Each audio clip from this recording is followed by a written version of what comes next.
Another problem in multi-stage compression. Just read the question. A three-stage reciprocating air compressor compresses air from 1 bar and 17 degrees Celsius to 35 bar. The law of compression is PV raised to 1.25 is equal to constant and is same for all stages of compression. Find the minimum power required to compress 15 meter cube per minute of free air. Also find the intermediate pressures. Assume perfect intercooling and neglect the clearance. Okay. So it's a three-stage compression. So you can write the given values.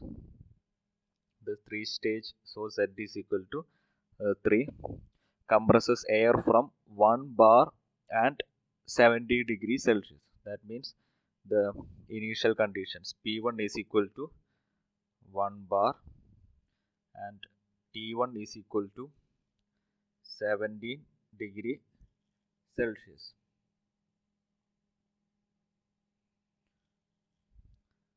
To 35 bar. So the final pressure is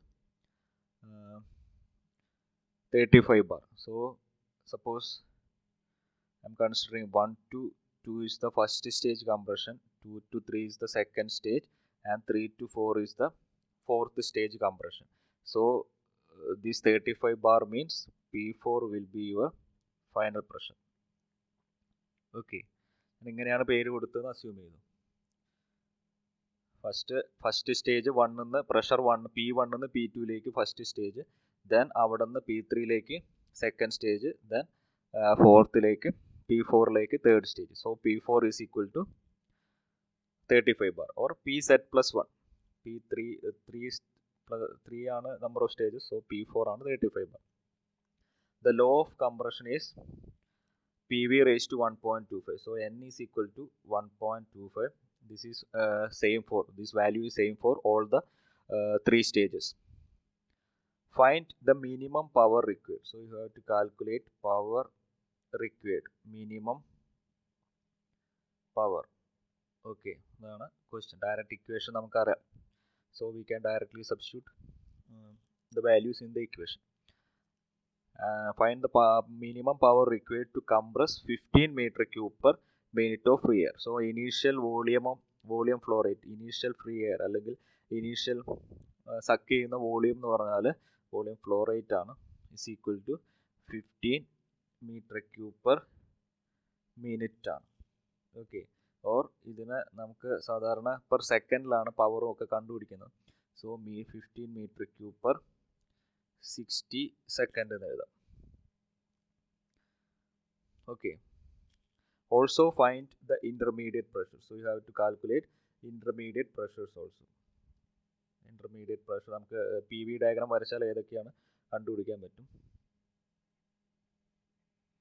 Intermediate pressure കണ്ടുപിടിക്കണം. Then it is given that the intercooling is perfect intercooling ആണ്, and neglect the clearance volume ഒന്നുമില്ല. So draw the PV diagram corresponding to these conditions. So റഫായിട്ട് ഒരു PV diagram വരച്ചു നോക്കാം. Pressure volume 1 to 2 is the first stage compression.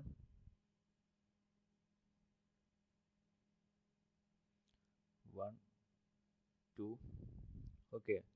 Then suppose 2 to 2 dash is the intercooling. ഇങ്ങനെയാണ് പേര് കൊടുത്തത്. 2 to 2 dash is the intercooling. Then again second stage compression. 2 dash to 3 is the second stage compression. Then 3 to 3 dash is the intercooling process. Then finally 3 to 3 dash to 4 is the third stage. Then clearance volume ഇല്ലാത്തതുകൊണ്ട് ഇവിടം വരെ വരും. Okay, 5, 6, 7, 8. So 1278 ഇതാണ് first stage low pressure, then ഇതാണ് second stage intermediate, then finally high pressure compression third. Okay, so ഇതാണ് നമുക്ക് തന്നിട്ടുള്ള volume V1 ആണ് ക്വസ്റ്റ്യനിൽ. V1 ദിസ് വോളിയം V1 ആണ് ക്വസ്റ്റ്യനിൽ തന്നിട്ടുള്ളത്. ഇത്രയും വോളിയമാണ് ഇനീഷ്യലി സക്ക് ചെയ്യുന്നത്. ആ വോളിയത്തിനെയാണ് നമ്മൾ കംപ്രസ് ചെയ്ത് ഈ സ്റ്റേജിലേക്ക് എത്തിക്കുന്നത്. ഓക്കെ, നൗ നിങ്ങളോട് കണ്ടുപിടിക്കാൻ പറഞ്ഞത് ഒന്ന് മിനിമം പവർ, ഈ കംപ്ലീറ്റ് ഇവിടം തൊട്ടിട്ട് ഇവിടം വരെ കംപ്രസ് ചെയ്യുന്നതിനുള്ള മിനിമം പവറാണ് കണ്ടുപിടിക്കേണ്ടത്. സെക്കൻഡ് ഈ ഓരോ ഇൻ്റർമീഡിയറ്റ് പ്രഷർ എന്ന് പറഞ്ഞാൽ P2 കണ്ടുപിടിക്കണം. What is P2, then P3. ഇത് രണ്ടുമാണ് ഇൻ്റർമീഡിയറ്റ് പ്രഷർ കണ്ടുപിടിക്കേണ്ടത്. Okay, so first we can calculate the minimum power required. So minimum പവറിൻ്റെ ഇക്വേഷൻ എടുക്കുക. മിനിമം വർക്ക് ഡണ്ണിൻ്റെ ഇക്വേഷൻ എടുക്കാൻ മതി. മിനിമം വർക്ക് ഡണ്ണിൽ ഇവിടെ വോളിയം പെർ സെക്കൻഡിലായതുകൊണ്ട് ഓട്ടോമാറ്റിക്കലി നമുക്ക് പവറാണ് ആൻസർ കിട്ടും. So minimum power is equal to Z into N/N-1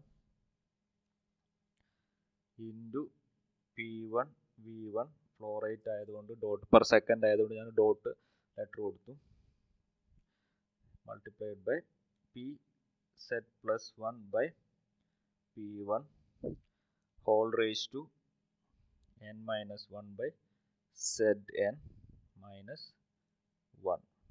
okay, ഇവിടെ volume flow rate per second ആയതുകൊണ്ട് ഡയറക്റ്റ്ലി നമുക്ക് പവർ ആണ് കിട്ടുക. പെർ സെക്കൻഡുള്ള ആൻസർ ആണ് കിട്ടുക, work done per second. So it's a power. Okay, so values substitute ചെയ്യുക. Zed എന്ന് പറഞ്ഞാൽ 3 ആണ്. 3 ഇൻറ്റു N 1.25 ആണ്, divided by 1.25 minus 1.25 into pressure P1 എന്ന് പറഞ്ഞാൽ 1 ബാർ. സോ 10⁵ പാസ്കൽ എന്ന് വരും. V1 means it is given that initial volume 15/60 ആണ്, 15 മീറ്റർ ക്യൂബ് പെർ മിനിറ്റ് ആണ്. സോ 15/60 എന്ന് വരും. ഇൻറ്റു P4 35 ആണ്, ബാറിൽ തന്നെ വെച്ചാൽ മതി. 35/1 bar all raised to N-1/3n. So 0.25 divided by 3 into 1.25 minus 1. Okay, simplify ചെയ്യാം. സിംപ്ലിഫൈ ചെയ്ത് ഞാൻ കിലോ വാട്ടിലാണ് ആൻസർ എഴുതുന്നത്. Suppose after simplification the answer will be around 100.3 kilo watt. ഞാനൊരു 1000 കൊണ്ട് ഡിവൈഡ് ചെയ്തിട്ട് കിലോ വാട്ടിലാണ് ആൻസർ ചെയ്തത്. നിങ്ങൾക്ക് ഈ ആൻസർ വാട്ടിലായിരിക്കും ഉണ്ടാവുക. ഞാൻ അതിനെ ഒരു 1000 കൊണ്ട് ഡിവൈഡ് ചെയ്തു, ഫൈനലി കിലോ വാട്ടിൽ ആൻസർ എഴുതി. ഓക്കെ, സോ ഫസ്റ്റ് ക്വസ്റ്റ്യൻ്റെ ആൻസറായി. Now you have to find out the intermediate pressures. ഇവിടെ നോക്കുകയാണെങ്കിൽ ഇൻ്റർമീഡിയറ്റ് പ്രഷർ P2 എന്ന് പറഞ്ഞാൽ from ideal condition we know that P2 is equal to intermediate pressure P2 is equal to root of P1 P3 ആണ്. P2 എന്ന് പറഞ്ഞാൽ 1ൻ്റെയും 3ൻ്റെയും ഇടയിലുള്ള ഈ intermediate pressure എന്ന് പറഞ്ഞാൽ റൂട്ട് ഓഫ് P1 P3 ആണ്. അതേപോലെ പ്രഷർ 2ഉം 4ഉം കൺസിഡർ ചെയ്താൽ P3 എന്ന് പറഞ്ഞാൽ root of P2 and P4 ആയിരിക്കും. Product of P2 and P4 അതായിരിക്കും P3. അതായത് 2ൻ്റെയും 4ൻ്റെയും ഇടയിലുള്ള ഇൻ്റർമീഡിയറ്റ് പ്രഷറാണ് P3 എന്ന് പറഞ്ഞത്. സോ നമുക്ക് you can also P2 is equal to root of P1 P3. Similarly P3 is equal to root of P2 P4. Okay, ഇത് വെച്ചിട്ട് നമുക്ക് ഇൻ്റർമീഡിയറ്റ് പ്രഷർ കണ്ടുപിടിക്കാൻ പറ്റണം.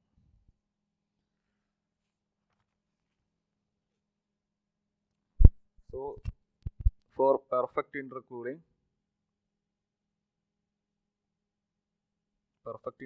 ആയതുകൊണ്ടാണ് ഇത് നമുക്ക് എഴുതാൻ പറ്റുന്നത്. For perfect intercooling we can write P2 is equal to root of P1 P3. അല്ലെങ്കിൽ ഇതിനെ ഒന്ന് ഞാൻ അറേഞ്ച് ചെയ്തിട്ട് ഒന്ന് ഫസ്റ്റ് ഞാൻ ഒന്ന് സ്ക്വയർ ചെയ്തു. P2 square is equal to P1 P3 എന്ന് എഴുതി. ഇതിനെ ഒന്നും കൂടി മാറ്റി എഴുതുകയാണെങ്കിൽ P2 into P2 is equal to P1 P3 എന്ന് എഴുതി. ദെൻ ഞാൻ ഈ P1നെ ഈ സൈഡിലേക്ക് കൊണ്ടുവന്നു, ഇതിൻ്റെ ഡിനോമിനേറ്റർ ആക്കി. അതേമാതിരി ഈ P2 ഇതിനെങ്ങോട്ടാണ് കൊണ്ടുവന്നത്, ഈ P2നെ ഇതിനെ ഞാൻ ഇങ്ങോട്ടും കൊണ്ടുപോയി. ഓക്കെ, ജസ്റ്റ് ഒരു സ്റ്റാൻഡേർഡ് ഫോർമാറ്റ് കിട്ടാൻ വേണ്ടിയിട്ട്. സോ ഇത് ഞാൻ റീഅറേഞ്ച് ചെയ്തിട്ട് എന്ത് ചെയ്തു, P2 ബൈ P1 എന്ന് എഴുതി is equal to P3 by P2 എന്ന് എഴുതാം. Okay, so second stage P2 by P1 is equal to P3 by P2. Similarly നമുക്ക് സെക്കൻഡ് സ്റ്റേജിൽ നമുക്ക് എന്ത് എഴുതാം, we know that P3 is equal to, ഇത് ഈ കണ്ടീഷൻ അവിടെ വയ്ക്കട്ടെ.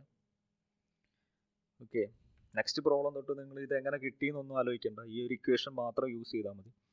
സോ ഫസ്റ്റ് പ്രോബ്ലം ആയതുകൊണ്ട് എങ്ങനെ കിട്ടിയെന്ന് ഞാൻ പറഞ്ഞു എന്നേ ഉള്ളൂ. So next we know that P3 is equal to root of P2 into P4 ആണ്. Okay, again same procedure, P3 square is equal to P2 P4 എന്ന് എഴുതി. Then P3 into P3 is equal to P2 P4 എന്ന് എഴുതി. ഒന്ന് rearrange ചെയ്തുക. ഈ P2നെ ഈ സൈഡിലേക്ക് കൊണ്ടുവരിക ആൻഡ് ഈ P3നെ അപ്പുറത്തെ സൈഡിലേക്കും കൊണ്ടുപോകുക. So you will get P3 by P2 is equal to P4 by P3. Okay, ഇനി നമ്മൾ ഓൾറെഡി ഒരു കണ്ടീഷൻ കണ്ടുപിടിച്ച് വെച്ചിട്ടുണ്ട്. ഈ രണ്ട് കണ്ടീഷൻ കൂടി ഒന്ന് കമ്പയർ ചെയ്ത് നോക്കുക, രണ്ടും കൂടി കമ്പൈൻ ചെയ്തിട്ട് എഴുതുക. കാരണം P3 ബൈ P2 ഇവിടെയുണ്ട്, ഇവിടെയും P3 ബൈ P2 ഉണ്ട്. സോ രണ്ടും കൂടി ഇക്വേറ്റ് ചെയ്ത് കമ്പൈൻ ചെയ്ത് എഴുതുമ്പോൾ we can write P2 by P1 is equal to, അടുത്തത് P3 by P2 is equal to P4 by P3. ഇങ്ങനെയാണ് intermediate pressure for ideal perfect intercooling ആണെങ്കിൽ ഇങ്ങനെയാണ് റേഷ്യോ. എപ്പോഴും ഈ റേഷ്യോ എപ്പോഴും കോൺസ്റ്റന്റ് സെയിം ആയിരിക്കും. P2 by P1 is equal to P3 by P2 is equal to P4 by P3. ഇനി suppose assume that if there are Z number of stages. ഇവിടെ നമ്മൾ 3 stage consider ചെയ്തുള്ളൂ. ഇങ്ങനെ കുറേ സ്റ്റേജസ് ഉണ്ടെങ്കിൽ we can write P2 by, if set number of stages are there, P2 by P1 is equal to അടുത്ത pressure P3 by P2 is equal to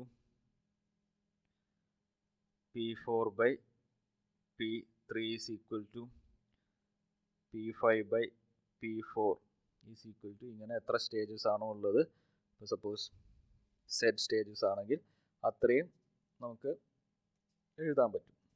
എങ്ങനെ വരും, ഇവിടെ ഫസ്റ്റ് സ്റ്റേജ് ആണ് P2, ഒന്ന് അധികമാണ് വരുന്നത്. 2 സ്റ്റേജ് ആണെങ്കിൽ P3. അതേമാതിരി ഇവിടെ എന്ത് വരും, Pz പ്ലസ് 1 ബൈ Pz എന്ന് വരും. ഓക്കെ, സോ ഈ ഒരു കണ്ടീഷൻ വെച്ചിട്ട് നമുക്ക് ഇൻ്റർമീഡിയറ്റ് പ്രഷർ കണ്ടുപിടിക്കാൻ പറ്റും. നൗ നമുക്ക് തന്നിട്ടുള്ള വാല്യൂസ് ഒക്കെ ഒന്ന് സബ്സ്റ്റിറ്റ്യൂട്ട് ചെയ്ത് നോക്കാം. നമ്മളെ കേസിൽ 2 സ്റ്റേജേ ഉള്ളൂ, 3 സ്റ്റേജേ ഉള്ളൂ. സോ 3 സ്റ്റേജ് ആയതുകൊണ്ട് നമുക്ക് എന്ത് എഴുതാം, P2 by P1 is equal to first stage, second stage P3 by P2 second stage, then third stage P4 by P3. This is equal to, ഇതെല്ലാം സെയിം ആയിരിക്കും. ഓക്കെ, നൗ ഇതിൽ ഏതൊക്കെ വാല്യൂസ് നമുക്ക് കിട്ടിയിട്ടുണ്ട്. ദ വാല്യൂ ഓഫ് P4 നമുക്കറിയാം, value of P1 നമുക്കറിയാം. It's given in the question. P4 high last delivery പ്രഷറും അറിയാം, ഇനീഷ്യൽ പ്രഷറും അറിയാം. സോ ഇതിനെ ഒന്ന് മാറ്റി എഴുതി P4 ബൈ P1 ഞാൻ ഒരുമിച്ച് എഴുതിയിട്ട് P4 ബൈ P1 എന്നുള്ള ടൈം ഒരുമിച്ച് എങ്ങനെയെങ്കിലും എഴുതാൻ പറ്റുമോ നോക്കാം നമുക്ക്. ഓക്കെ, ഇതിനെ ഞാനൊന്ന് റീഅറേഞ്ച് ചെയ്ത് P4/P3 into P3/P2 into P2/P1 എഴുതി. Okay, is equal to P4/P1. ഈ ഒരു P4/P1 എന്നുള്ള റേഷ്യോനെ ഞാനൊന്ന് സ്പ്ലിറ്റ് ചെയ്ത് ഇങ്ങനെ എഴുതി. നോക്കിയാൽ നിങ്ങൾ ചെക്ക് ചെയ്ത് നോക്കിയാൽ സെയിം ആയിരിക്കും. ഇവിടെ P3 ക്യാൻസൽ ചെയ്ത് പോകും, ഇവിടെ P2 ക്യാൻസൽ ചെയ്ത് പോകും. സോ ഫൈനലി P4/P1 ആണ് വരുന്നത്. സോ ഈ ഒരു റേഷ്യോ ആണ് നമുക്ക് അറിയുന്ന വാല്യൂ ആയതുകൊണ്ട് അത് കിട്ടാൻ വേണ്ടിയിട്ട് ഞാൻ ഇങ്ങനെ ഒന്ന് P4/P1 ഒന്ന് ഇതുപോലെ സ്പ്ലിറ്റ് ചെയ്ത് എഴുതി. P4/P3 into P3/P2 into P2/P1 is equal to P4/P1 എഴുതി.